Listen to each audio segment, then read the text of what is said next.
আরেকজন আমরা গুণী মানুষকে কিন্তু ডেকে নিতে পারি ও এখন। মাই গড তিনি আপনার গুরু। ও আসসালামু মাই আলাইকুম গড ভাইয়া। আমি কিছু বলবো না।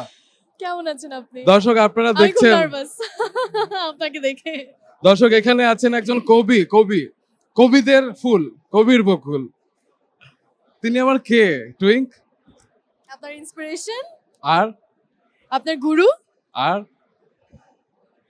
আর আরো কিছু তো অনেক পাচ্ছি কিছু। না। ইনফ্যাক্ট ভাইয়াও ব্ল্যাক পরে এসেছেন। বাহ, আমি টুইঙ্ককে কি বলছিলাম, রেড কার্পেটের শুরুটা কিভাবে? হ্যাঁ, আজকে উনি এখানে আমাকে দাঁড়িয়ে গল্পটা আপনার শোনাচ্ছিলেন যে 2007 সালে প্রথম যখন কোন অ্যাওয়ার্ড ফাংশনের কথা আমরা বলছিলাম, মেরিল প্রথম আলো ফাংশনে ভাইয়া প্রথম এরকম রেড কার্পেটে হোস্ট করার কথা ছিলেন, আর আপনি তাকে বলেছিলেন যে স্টার্ট সামথিং লাইক দিস। আচ্ছা তুমি আমাকে বলো যে আমাদের শ্রদ্ধেয় কবির বকুল ভাইয়ের কতগুলো গান রয়েছে বাংলাদেশে? অসংখ্য। তোমার ফেভারিট একটি গানের নাম বলো। আমি তো যার গুরু আমরা তার, আজকে আপনাদের দুজনের মুখে আমি একটা গান শুনতে চাই না, একসাথে। আমি কি এখন গান গাওয়ার জন্য উনি এখানে আজকে একজন গেস্টকেও আমি ছাড়েনি। কিন্তু খুব বিব্রত হচ্ছি, কারণ আসলে রেড কার্পেট এই জায়গাটায় আমার আমার কাছে খুব ভয়ের জায়গা মনে হয়, এবং আমি কখনো ও জানে যে আমি আসলে পারতপক্ষে এভয়েড করি আর কি, আসতে চাই না। কিন্তু আজকে যেহেতু আহ, আহ, আজকে আমি একটা অ্যাওয়ার্ড পেয়েছি, ওইটার অনারে তো আমাকে উঠতেই হয়, আসতেই হয়, ঠিক আছে। তারপরে আবার রুম্মানের সঙ্গে পাশে টুইন, তুমি তো মানে খুব অল্প সময়ই তোমার সঙ্গে আমার পরিচয়, এবং তোমার কাজগুলো আমি দেখি, খুব ভালো হয়। এবং বকুল ভাই আপনাকে অভিনন্দন। আপনার শোকেসটা আসলে কত বড় আমি দেখতে চাই, কারণ আমার এখানে মনে হয় এটা থার্ড পুরস্কার এবং শোকেসেও জায়গা হচ্ছে না। পুরস্কার 6বার জাতীয় চলচ্চিত্র পুরস্কার পেয়েছেন আমাদের শ্রদ্ধেয় কবির বকুল। আমি জানি না আধুনিক গানের এবং ব্যান্ডের গানে যদি জাতীয় পুরস্কার থাকতো সেটা আসলে বাসাটা আসলে কত হাজার স্কোয়ার ফিট আমি হতো আমি আসলে জানি জানতে না। চাই এতগুলো বড় বড় পুরস্কার পাওয়ার পরও কি এখন অ্যাওয়ার্ড পাওয়ার সময় সেম ধরনের এক্সাইটমেন্টটা কাজ করে? এক্সাইটমেন্ট, এবং আমি কিছুটা আসলে খুব অস্বস্তি বোধ করি, কেন যেন আমি জানি না। মানে আমি মনে হয় যে পুরস্কারের জন্য আমি খুব ফিট না, এখনো তৈরি হতে পারিনি আর কি। তারপরেও পুরস্কার আহ, পেয়ে যাই, তারপরেও সেটা হাঁটু কাঁপা অবস্থায় যে গ্রহণ করতে হয়। কিন্তু মনের মধ্যে একটাই সবসময় ইয়ে থাকে, সেটা হলো যে এটা তো কাজের স্বীকৃতি, আর কাজের স্বীকৃতি পাওয়া মানে আমাকে আরো অনেক দিন কাজ করার একটা অনুপ্রেরণা, উৎসাহ দেয়। এবং এই পুরস্কারটাও তাই, কারণ আমি 37 বছর ধরে এই সঙ্গীতাঙ্গনে আছি, এবং আমার মনে হলো এই পুরস্কারটা আমাকে বলছে যে তুমি আরো কিছুদিন কাজ করতে পারো। এবং আমার মনে হয় বিশ্ব রেকর্ডেও আমাদের শ্রদ্ধেয় কবির বকুল ভাই চলে যাবেন, কারণ তিনি খুব সম্ভবত 600-র বেশি চলচ্চিত্রে 3000-এরও বেশি গান করেছেন আপনার। হ্যাঁ, চলচ্চিত্রে আমার 3000-এর উপরে গান, আর সব মিলিয়ে 5000-এর উপরে হবে, অডিও সবকিছু মিলিয়ে আর কি। ওর কিন্তু চোখ আটানো হয়ে গেছে। আমি নিতে হ্যাঁ। পারছি না। অবশ্য আমিও এখন মাঝে মাঝে অবাক হই খুব, যে আমি কখন কিভাবে এতগুলো গান লিখে ফেললাম। এটা আসলে সবার ভাগ্যে হয়তো হয় না। আমার ভাগ্য সহায়ক ছিল এই কারণে যে যারা নামি দামি পরিচালক ছিলেন, তারা আমাকে আহ, তাদের ছবিতে গান লেখার জন্য আমাকে আমন্ত্রণ জানাতেন, আমিও চেষ্টা করতাম গান লিখতে। তো সেইভাবে আসলে চলচ্চিত্রে আমি কখন যে অল্প সময়ে অসংখ্য গান লিখে ফেলেছি, এটা আসলে এখনো আমি ভাবতে গেলে আমি মিলাতে পারি না হিসেবটা। বাহ, চমৎকার। আমরা চলচ্চিত্রের গানে 6বার জাতীয় চলচ্চিত্র পুরস্কার পেতে দেখেছি, তবে অনেক দিন পরে আমার মনে হয় যে আধুনিক গানের জন্য একটি পুরস্কার এসেছে। এবং আমরা দেখি যে নায়িকারা যখন গায়িকা হয়ে যায় কিংবা নায়করা যখন গায়ক হয়, তখন কবির বকুলের গান ছাড়া আসলে হিট হওয়া যায় না, এবং তাসনিয়া ফারিনের ক্ষেত্রেও সেটি হয়েছে। এবং যে গত বছর ঢালিউড অ্যাওয়ার্ড যখন হয়েছিল নিউ ইয়র্কে, আমি ছিলাম এবং আমাকে আমন্ত্রণ জানিয়েছিলেন। তা আমি অবশ্য বলেছি অনুষ্ঠানে যেতে, আমি গেলাম। এরপরে শেষে দেখলাম যে আমার নাম ডিক্লেয়ার করা হলো গীতিকার হিসেবে, এবং আমি পেলাম তাসনিয়া ফারিনের রঙে রঙে রঙিন হবো এই গানটার জন্য।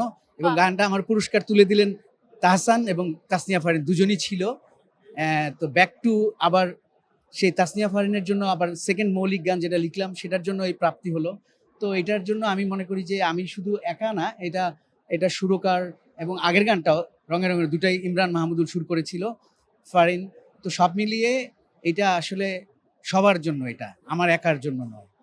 দর্শক, এটা আমাদের জন্য, কারণ আমরা ভিউ করি, আমরা গানগুলো পছন্দ করে গানগুলোকে একটা উচ্চতায় নিয়ে গিয়েছি, যে কারণে দর্শকরা এত পছন্দ করেছেন। এবং আমরা রঙে রঙে এবং মন গলবে নার মতো আরেকটা 3.0 চাই।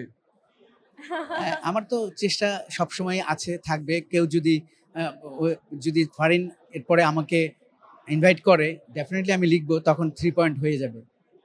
এবং শুধু ফারিন না, গত বছর তুমি দেখেছো যে সিয়াম এবং জান্নাতুল সুমাইয়া হিমিও কি অসাধারণ গান করেছে।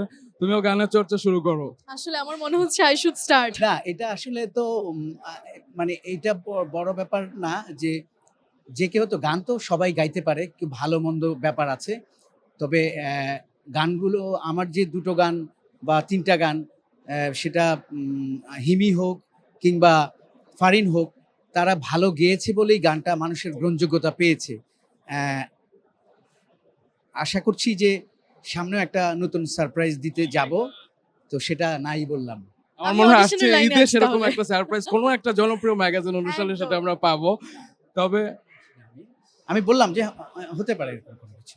তবে দর্শকদের জন্য আরেকবার স্মরণ করিয়ে দেই, আমাদের কবির বকুল ভাই তো আসলে অনেক তারকার জন্য গান লিখেছেন। তার মধ্যে আমাদের মেগাস্টার শাকিব খানও রয়েছে। মনের জ্বালা চলচ্চিত্রে তিনি গান করেছিলেন, একটি গানই তিনি গেয়েছেন জীবনে। হ্যাঁ, একটি গানই করেছেন শাকিব খান। অবশ্য শাকিব খানের চলচ্চিত্রের 60% গানই আমার লেখা, যতগুলো চলচ্চিত্র তার মুক্তি পেয়েছে বা বেশি হবে।